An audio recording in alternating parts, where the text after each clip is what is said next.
Sir एक दूसरी problem है कि आजकल लोगों को बहुत हेडेक बहुत होता है, सर दर्द होता है, तो क्या होता है कि जैसे ही सर दर्द होता है तो वो बिल्कुल एकदम तुरंत वो एलोपैथी दवाई ले लेते हैं और कुछ वो राहत भी महसूस करते हैं कुछ देर में कि अभी हमें आराम मिल गया।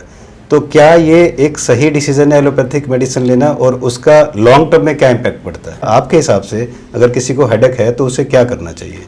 देखिए, there are some people who are prone to headache. Headache prone मतलब कि जब भी कभी उसको स्ट्रेस होगा सबसे पहले हेडेक हो जाएगा। कुछ लोग ऐसे हैं they are prone to depression. जैसे ही कभी कुछ स्ट्रेस होगा वो डिप्रेशन में चला जाएगा। कुछ का हो सकता है बिहेवियरल चेंजेस हो सकते हैं, कुछ का हो सकता है कि वो उसको पेट उसका खराब हो जाएगा, उसका हजम बंद हो जाएगा। तो हर इंसान प्रोन होता है किसी न किसी चीज़ से जब भी उसके ऊपर स्ट्रेस पड़ता है। तो किसी को हो सकता है कि एक ही स्ट्रेस पे हर एक को हेडेक नहीं होगा, लेकिन कुछ ना कुछ ज़रूर होगा। तो जिनको हेडेक है यानी कि they are prone to headache, यानी कि सिर में अगर अंदर देखेंगे तो there will be micro inflammation.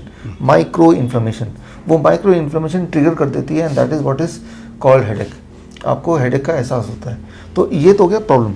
अब सोल्यूशन क्या है? सोल्यूशन ये है कि भाई वो माइक्रो इन्फ्लेमेशन धीरे धीरे चला जाए, वही सोल्यूशन है। लेकिन सोल्यूशन अभी क्या कर रहे हैं आप दवाई ले रहे हैं। पेन किलर जो क्या है वो क्या करता है, बॉडी के ब्रेन का जो सेंसेशन है उसको स्विच ऑफ कर देता है। यानी कि ब्रेन सिग्नल भेजती है कि आपको पेन हो रहा है। फॉर एग्जाम्पल, आप चल रहे हैं और आपके पैर में एक कील चुभ गई तो आपको एकदम से पेन होगा, क्योंकि आप देख नहीं रहे। तो ब्रेन एक सिग्नल भेजता है ताकि आपका ध्यान पैरों पे जाए, right? That is a pain signalling system. लेकिन जब पेन किलर लेंगे तो पेन किलर ये ब्रेन का जो भेजने का जो तरीका है किसी भी पेन सिग्नलिंग का, वो स्विच ऑफ कर देगा या काट देगा या पार्शली काट देगा। तो हेडेक कम नहीं हुआ, हेडेक का जो एहसास है वो कम हुआ। घाव अपनी जगह पे है, तो उस घाव में अगर आप पेन किलर लेते हैं तो एहसास कम हो गया, आपको लगता है कि आप सब कुछ सही है। तो बजाय कि आप रेस्ट करें, जो कि नॉर्मली हेडेक में करते हैं आप रेस्ट नहीं कर रहे कि सब कुछ सही लग रहा है, तो वो जो इन्फ्लेमेशन है वो इन्फ्लेमेशन और बढ़ेगा और बढ़ेगा और बढ़ेगा।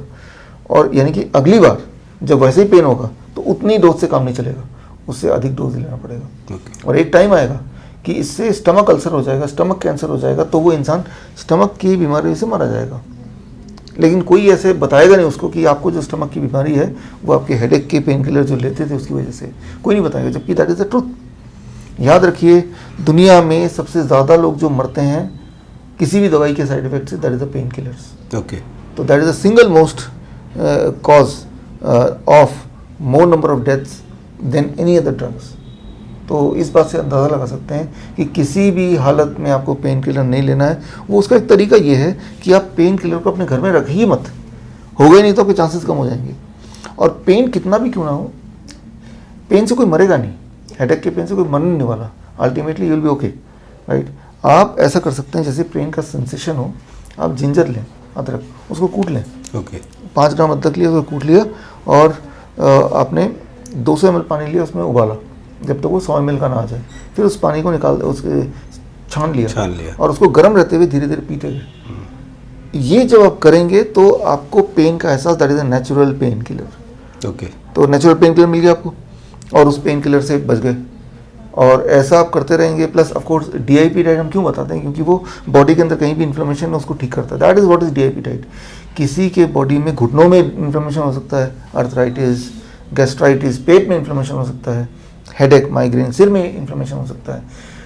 आपका हेडेक है या फिर पेनक्राइटिस है या गैस्ट्राइटिस है या अर्थराइटिस है, कहने को अलग अलग ऑर्गन है आपके, लेकिन हर जगह एक चीज़ कॉमन है, ब्लड वही वाला घूमता है। तो अगर आप सही न्यूट्रिशन देंगे, जो कि हम DIP डाइट से देते हैं, तो जहाँ भी इन्फ्लेमेशन है बॉडी इम्यूनिटी वहीं जाके काम करेगी, उस इन्फ्लेमेशन को धीरे धीरे ठीक कर लेगी। तो मैं अगेन एंड अगेन ये बोलता हूँ कि आप DIP डाइट लो और टेम्प्रेरी आपको रिलीफ के लिए अभी जो बताया मैंने ये कर लीजिए। जिंजर में चाहे तो थोड़ा सा हनी मिला लीजिए, अगर रॉ हनी है आपके पास, नहीं तो जिंजर ले लीजिए, राइट? तो सोल्यूशन मिल गया short term and long term को। तो ये जिंजर कितनी बार ले सकते हैं, कितने कितनी बार भी, जितनी बार आपको होगा उतनी बार लीजिए। अच्छा, तो एक दिन में मतलब 1-2 घंटे गैप देके ले सकते हैं? अगर पेन ज़्यादा है तो ले सकते हैं। ले सकते हैं। यस। Okay sir.